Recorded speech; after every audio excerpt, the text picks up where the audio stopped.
Мы изготавливаем вертушку вот такую, да, 4-лопастную. Это как бы символ энергосбережения нашего фестиваля. Для выработки энергии мы до сих пор используем органическое топливо – нефть, газ, уголь. Но их запасы на планете ограничены. Бережное отношение к ресурсам – альтернативные источники энергии. За этим будущее. И кому, как не подрастающему поколению, учиться сохранять, а не только потреблять ресурсы. Я сама очень увлекаюсь экологией, и мне близка тема энергосбережения, и мне очень нравится, что, например, на юге России очень много домов частных содержится на солнечных батареях. Я это очень поддерживаю. На фестивале «Вместе ярче» в юношеской библиотеке все наглядно и в игровой форме. 5 площадок должны посетить учащиеся с 16 классов. Это станция «Энергия слова». Здесь нужно отгадать и объяснить. Мы сами придумывали, но также нам помогли организаторы. Люди, которые работают в этой библиотеке, принесли нам словарь технический. И оттуда мы брали слова как каких-то предметов, которые проходят в школе, как вольтметр, амперметр. А также то, в чем измеряется электричество, например, кулоны. И какие-то предметы, которые ассоциируются, как лампочка. На себя посмотрите, человек теплый, он будет, как правило, белого цвета. С помощью тепловизора можно определить источники потери тепла на трубопроводе или в здании. Современные технологии и материалы позволяют создать даже энергоэффективный дом, где комфортный микроклимат будет царить и зимой, и летом без отопления и кондиционера.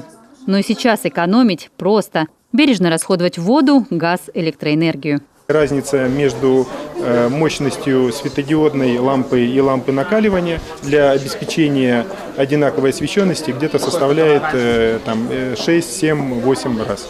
Но это все равно ощутимо, и согласитесь, да, потому что, во-первых, потребляет меньше, значит, мы во столько же раз платим меньше за электроэнергию. Около 2 миллиардов рублей. Столько сэкономили потребители за 10 лет сотрудничества с Центром энергосбережения Коми. Это один из организаторов фестиваля. 180 проектов, с помощью которых школы, сады, больницы, сельские поселения сократили свои расходы за потребление ресурсов. Это замена внутреннего и уличного освещения на светодиодное, установка автоматизированных тепловых пунктов, которые позволяют регулировать температуру в помещениях в зависимости от погоды. Если говорить о конкретном финансировании проектов, которым занимается Центр энергосбережения, то сейчас у нас заключено действует 32 договора займа. До конца года планируется еще около 5 договоров дополнительно заключить. Общей суммой на 541 миллион инвестиций. То есть это те деньги, которые мы пустили на реализацию энергосберегающих проектов для того, чтобы получать экономический эффект от снижения затрат на потребление энергоресурсов. В России активно развивается механизм энергосервисных контрактов. 10 таких уже действует в Коми. На энергоперевооружение бюджетные организации не затрачивают собственные средства, а расплачиваются сэкономленными на бережном потреблении ресурсов деньгами.